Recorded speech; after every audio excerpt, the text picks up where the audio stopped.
I feel that the community, I feel that there are people that would like to hear my take on this.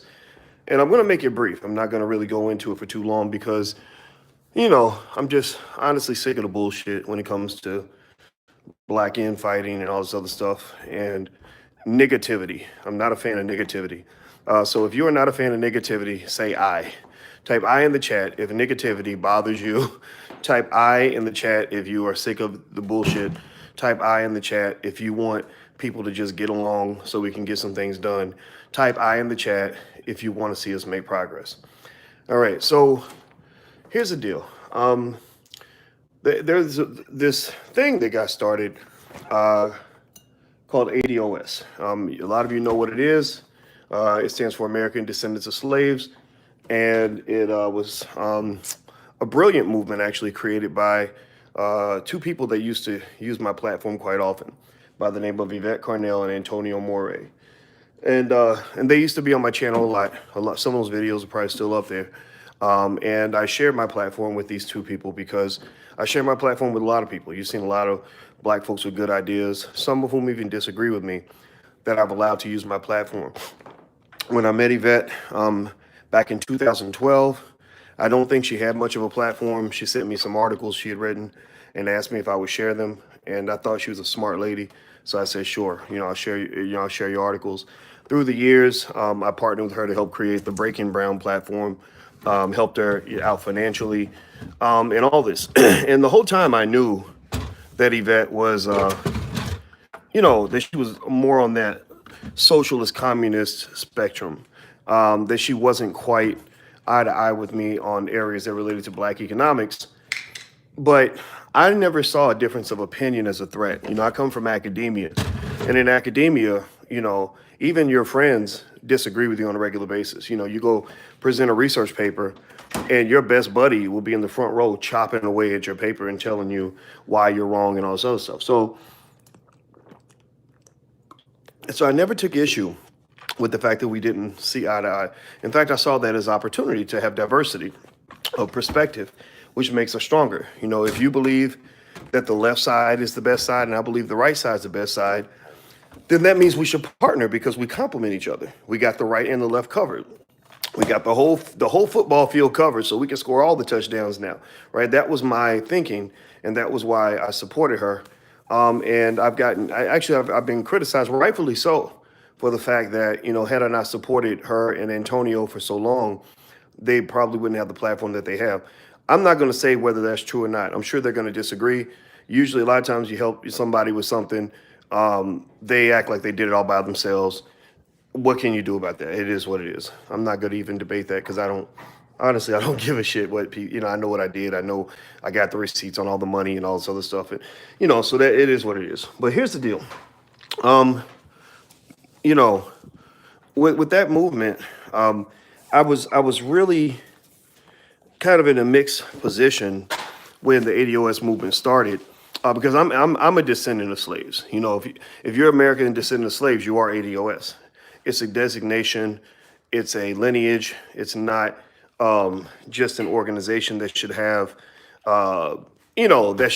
leaders and membership rules and dues or whatever, whatever people put in place. Like, none of that's necessary because, it's like joining the club to be black. Like, you don't have to join a club in order to be a black person. You're just black because that's what you are. White people put you in that damn club when they started treating you like a Negro, So, so when the whole thing started, it was a mixed bag for me because I didn't understand. I was kind of getting a lot of inexplicable attacks from Yvette.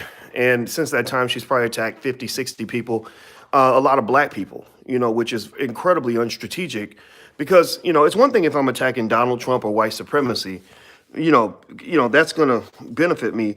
But when I'm attacking black people that are right in my backyard, you're kind of shitting where you eat. You're going after people that are right there next to you, who can take you down and stab you, who overlap bases with you.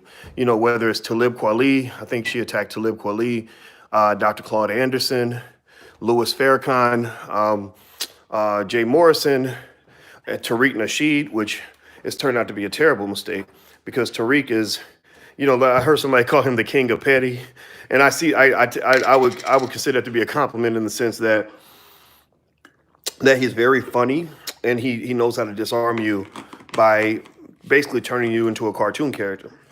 And so, so when the whole movement kind of began, at first I wanted to be supportive because, my belief is that you don't win in the world by creating more enemies. You win in the world by creating more friends. So if you ask me what my goal is I want to be friends because sure, I might be able to defeat you in a war, because maybe I'm an 8 and you're a 4 and 8 minus 4 is 4. But I'm still going to lose. I'm going to be a 4 after the war. But if we become allies, then 8 plus 4 becomes 12. So we all win. And that's always been my logic. So I didn't want to really fight with Yvette, even though she seemed to have an issue with me. Which again, I think she kind of has an issue with everybody. If you go and really look at the track record, you see lots of attacks, attack. I don't like this person. I don't like that person. And now she's even attacking people that are actually in her own organization, in her own group, which I mean, it's glaring evidence that there's something quite not right, in Bethlehem. And so anyway, I remember I did, put something on Twitter where I said, I support the ADOS movement. I wish them the best or something like that. And that was my way of trying to bury the hatchet. That was my way of saying, you know what, whatever happened, whatever you're mad at me about or whatever, or I'm mad at you about, I don't really care about that. I'd rather focus on the bigger issue. And instantly there was an attack. You don't have a right to join ADOS. You are not going to come in and co-opt this movement. And I was like, what am I co-opting? I didn't try to co-opt nothing. I got my own stuff. Like, I don't need to co-opt what you have. Like, what are you talking about? And I think that there's like a type of paranoia there, almost like a mental health issue there, where it's like, this is mine. You're taking mine. You're taking what's mine. My precious, my precious. Remember Gollum in Lord of the Rings? My precious, right? And so the same thing kind of happened with the Tariq Nasheed thing, the Foundational Black Americans thing. You ready, babe? All right, let me grab my jacket. When Tariq announced his conference, the first response I saw from Yvette and Antonio was, "You're creating a competing conference. You're creating a competing conference." Well, first of all, black people can have more than one conference. White people have about 100,000 conferences a year or something. I don't know what the number is, but it's insane. Why can't black people have more than one conference? This is not McDonald's versus Burger King. This is about laying the best ideas on the table and everybody coming together to create solutions, and so that sort of energy is rightfully so turning a lot of people off and causing a lot of issues. And I don't know what's going through her head, but I think she's probably, a little concerned about that. And the other thing is, I think overall, when I look at it in hindsight, I'm just going to be keeping 100 with y'all. Part of the reason that Yvette and I started to part ways, it was right after I introduced her to Kevin Cosby, the pastor in Louisville, where she holds the ADOS conference. I introduced those two. Kev, you can drive, babe. Yeah, you mind driving? Okay. I remember I introduced her to Kevin. Give me 1 second. I'm gonna switch over to my other Wi-Fi because I'm leaving the house. We're going to what? Yeah, and you know what else? I need my membership card so we can get in.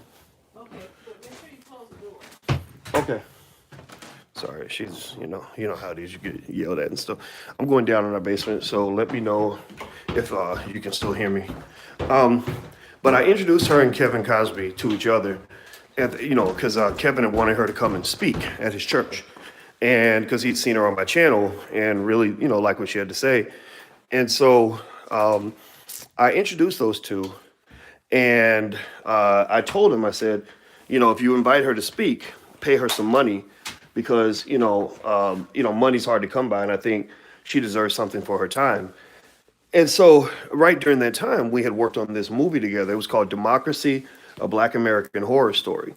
And the idea, my stupid idea in hindsight, which obviously didn't work out, was I said, okay, well, she's got the left covered. I've got the right covered. We can do something together that would cover the left and the right? We will cover all the perspectives on what it takes for black people to liberate ourselves. And I remember and this is just real. This is just me telling you guys kind of how it went down. I remember that the problem we had with the footage was that, you know, her tone was so negative. It was so negative and so defeatist. It was like, you know, black people can't do anything without government help. You can't do anything without government help. And it was really, really hyper negative. And I remember thinking, we can't show this to black people. They want to kill themselves. They want to go jump out a window and commit suicide because this is crazy. And so we basically nixed the project, and she also chose not to participate as well after we did the edits. Like we did the edit on the video, and she kind of just backed out of the project as well. And so long story short, you know, I think, you know, the reason I'm even talking about any of this, and I'm sure it's going to be seen as a diss record, or, you know, like, oh, she's going to do a video about it. She loves to do videos about me, and it's fine. I don't care. And she's going to do what she does, which is be negative and attack and throw accusations and everything else. And but what I will say is that the reason the ADOS movement is having a lot of infighting right now, I cannot find my fanny pack. Sorry, guys. It's having a lot of infighting right now is because you got bad leadership. That's your problem. A lot of times it's almost like leadership sometimes can be a little bit like being a parent. You know, if the parent is a little bit off, a little bit crazy, a little bit negative or whatever, the child's going to be that way too. You know, and so the reason you see so much toxic, crazy energy coming from some members of ADOS, not all, some people, a lot of them are very good people who were just misled. They thought this was all about, you know, reparations, and they're all for that. And they joined because they were like, yeah, I support reparations too. But there's, you know, a negative energy that kind of comes out, and you see it in the videos when there's a lot of paranoia, a lot of protectionist language and behavior, like we're protecting what's ours. We don't want anybody to steal what we built, what we have. You're really seeing a lack of emotional development that is showing itself through what some might consider to be childish behavior. You know, and so I personally think that you can be ADOS without giving a shit about being a part of that organization. I think that it's now got to the point where people see it as something other than what I originally saw when it first got started. And I'm leaving the house, by the way, guys. So let me turn off my Wi-Fi real quick. Hold on. Fanny pack this morning. Oh, wait, hold on. What'd you say? I could not find my fanny pack this morning. And be careful. There's garbage cans like that. What do you mean you can't find your fanny pack? I couldn't find it. I'll find it later, but I just couldn't find it. Just thought I'd mention that to you. Oh. So anyway, you know, so long story short, what I would just say to you guys is, you know, if you support reparations, like, keep supporting it. You know, if you choose to be part of a group, you know, really study the leadership of the group. And study that I know somebody's clowning my fanny pack. Hey, fanny packs, I'm bringing them back, man. Fanny packs are gonna be the coolest thing in America in about 8 years.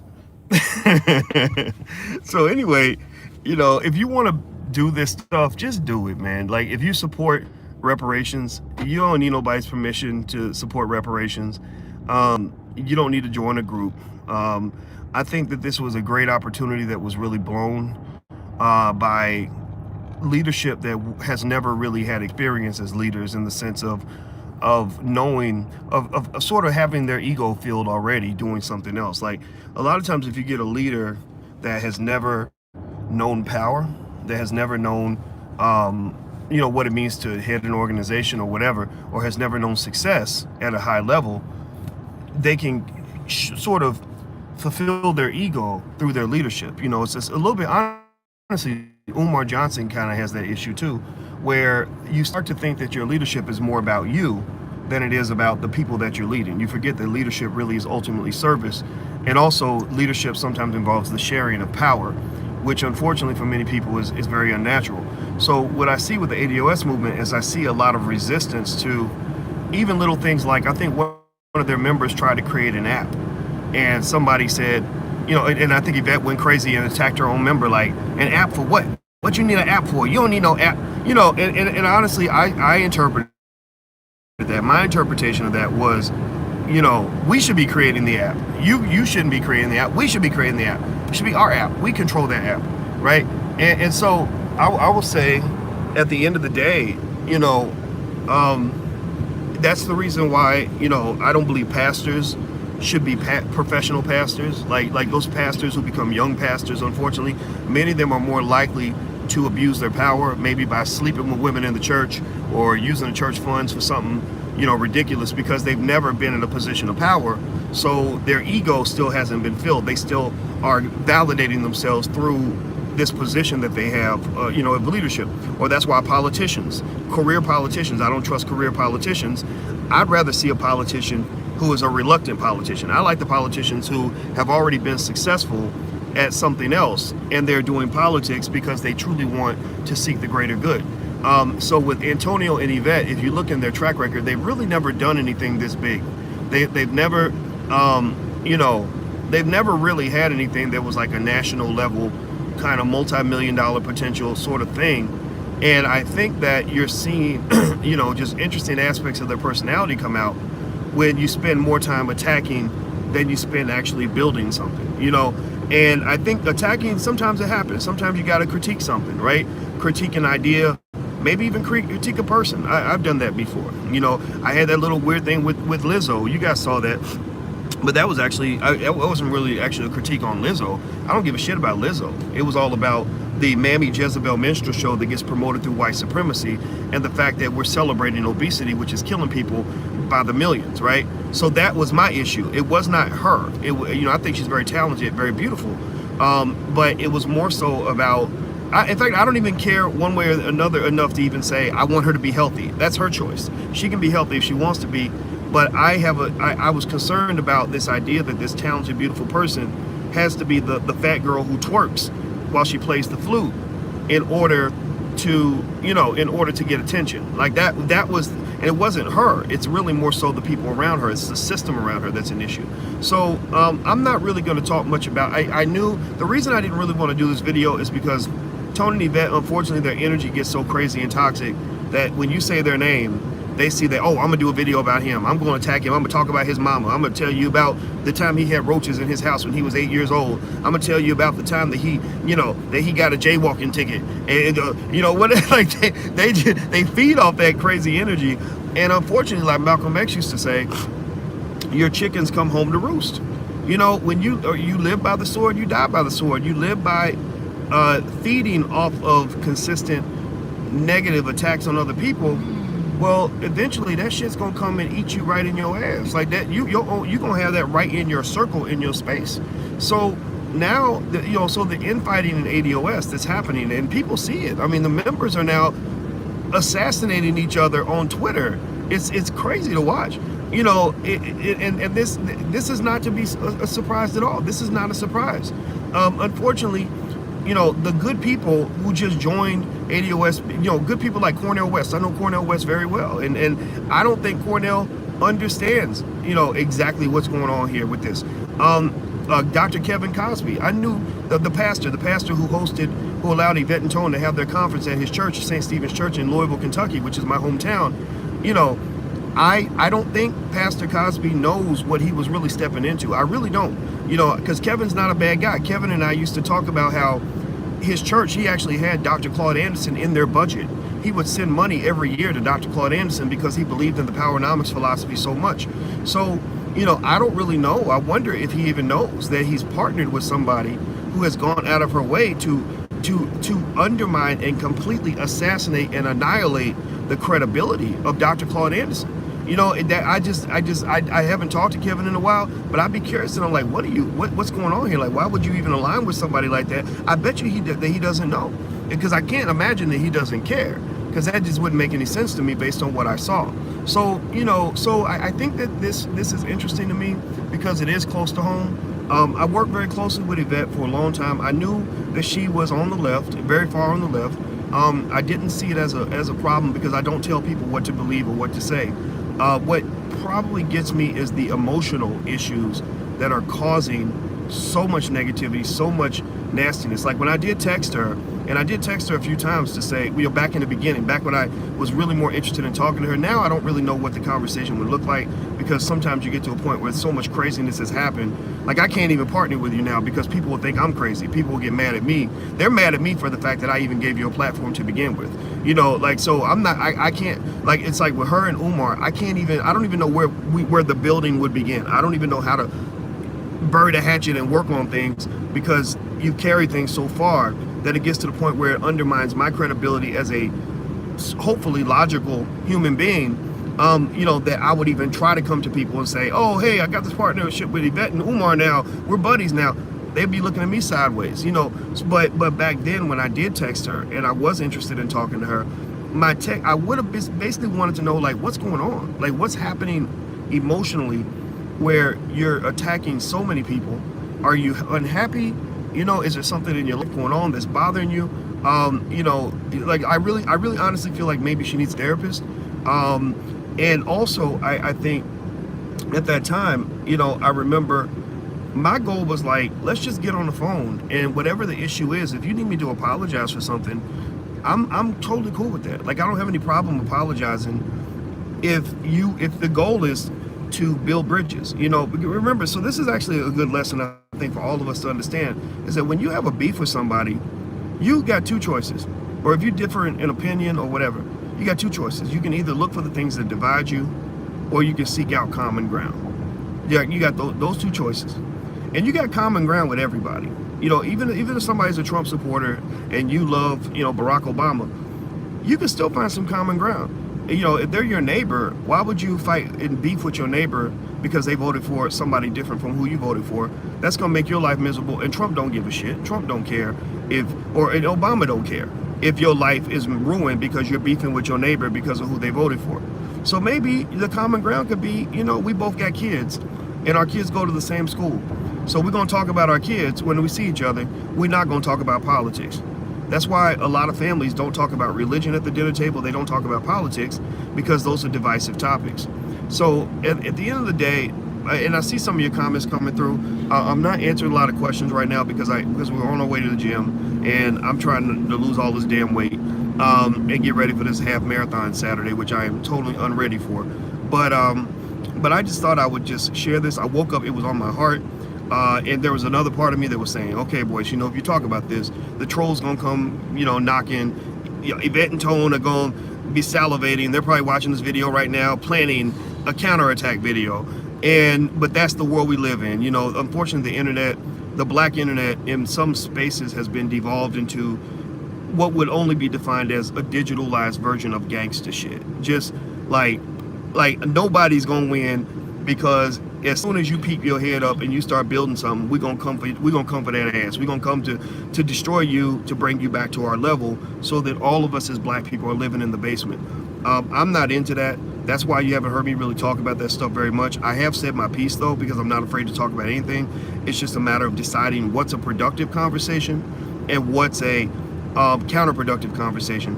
And at this point, I don't even feel like the whole hashtag ADOS situation is a productive conversation, because now, you know, a lot of conscious black people are just like, man, this is some bullshit. I'm not going to be a part of that.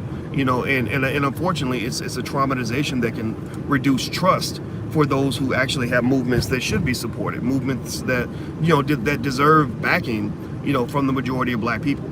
This is not a black movement. Maybe this is an allies movement. I don't know. I never even held it against Yvette that she was LGBT. Like, I don't care. I don't care. I told you guys my policy on that. I don't care who you sleeping with. You know, it does not matter to me. But, you know, but people are going to use that against you when you go out here and you start throwing rocks and you live in a glass house and you throwing rocks at the whole community. Then you're going to have missiles fired at your ass and your house will be shattered and on the ground. So that's my 2 cents on it. That's what I'm learning from. That's what I'm observing. And that's all I'm going to say. I'm not going to address this anymore. Anybody who has any more questions on this, just go back to this video and you'll know what I'm thinking on all of this. So I got to go. Hit the thumbs up button. Please hit that thumbs up button before you go. Hit the share and subscribe button.